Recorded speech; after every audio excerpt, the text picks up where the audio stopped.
This is a model of a small refrigerator which I try to make using a Peltier module. So I'll just try to explain the details one by one, how I made this and the different parts that is used. And I'll try to give the link of each of the parts which I've bought online in the description. Okay. So basically the whole principle is like using a Peltier module, which you can find enough videos on YouTube to understand how the Peltier module works. So we'll get directly to this. You can see a small poster sort of thing which I pasted there because I use this for a project for my son's school project also. So yeah, so basically to start with, this is a small thermocol box which I've got it from a small pharmaceutical shop nearby, and which can open like this. So it actually looks like a small refrigerator too. It's an opening from the front, and just close this. And so the whole principle is like basically this is what I've done is like I've made two holes here on the top of the thermocol box, and I have made this Peltier module here. I have two Peltier modules, so one is over here, another one over here, if you can see in between these two blocks. And on the bottom side is which is the cold side on both the Peltiers, and the top side what I've done is have used a cooling cooling block, which you can normally find online. Yeah, it typically looks like this. This is a smaller version. Here what I've used is slightly a longer version, so this you can find very easily online. So I'll paste the link also for in the description where you can actually buy this.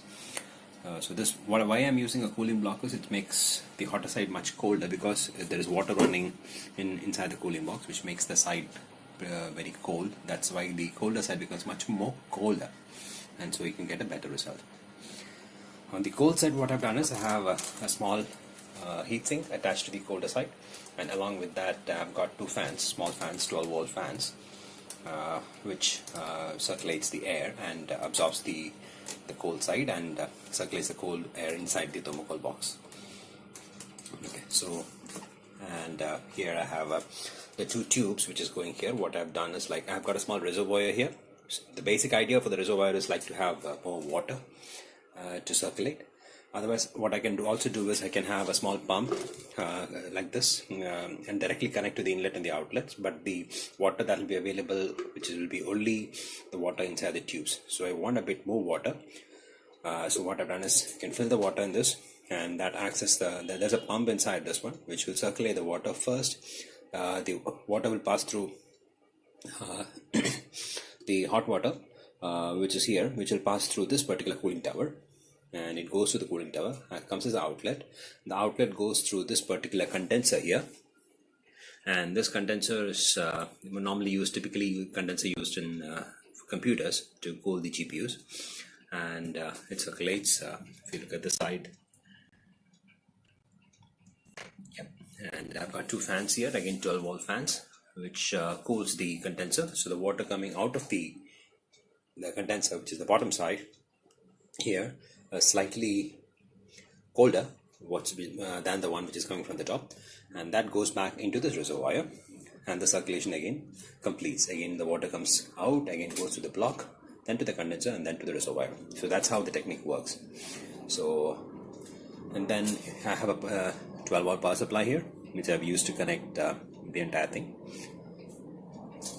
and also I've made a small incision, a small hole here to insert you can see it here, to insert the thermometer probe. To this probe made a small here, so it goes inside the thermocol box so that I understand how much cold it's getting. Right now it's 32.6 degrees. So I'll now just fill up the whole thing with water and see how it's working. Alright, so now we are ready. I filled up water in the reservoir, and you can see the temperature right now is 32.7 degrees. I'm not sure if that's clear. 32.7 degrees. So we'll switch on, and you can see the water starting to circulate in the cooling block. Yep, there it goes. It starts. And the fan switches on. So this is Right now it's still cold there because it's just starting to getting warmed up.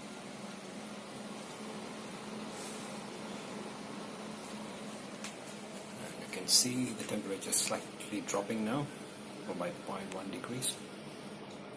Probably takes around 10 minutes for the temperature to drop till probably 5 degrees or 4 degrees. That's the best results I've got till now. But let's see how much this goes. The cooling block is still cold because since the water is flowing through, it won't get that much hot as without use. If we use a normal heatsink instead of the cooling block, it'll get much hotter and the results won't be that good. So the cooling block is the best thing which you can actually use. Inside the reservoir you can actually see the water flowing, so that's an indication like the pump is working properly. So that's why I've kept the outlet slightly higher above the water level so that I can see the water falling down. So just ensures that the motor is working properly. Yeah, the motor is like a 12 volt DC motor. This is a similar one. So sorry. Yeah, if you look at the configuration of the motor, it's a 12 volt DC, and the output is like 100 to 350 liters per hour. So it's not like a huge flow, but it's very good enough for such a small project. And you can easily find these motor online. It's almost 1 to 1.5 minutes now, and the temperature has dropped to 27 degrees now. So we'll keep on waiting.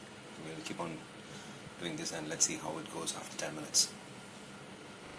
Okay, so it's almost 3 minutes now, and the temperature has dropped to 20.4 degrees now.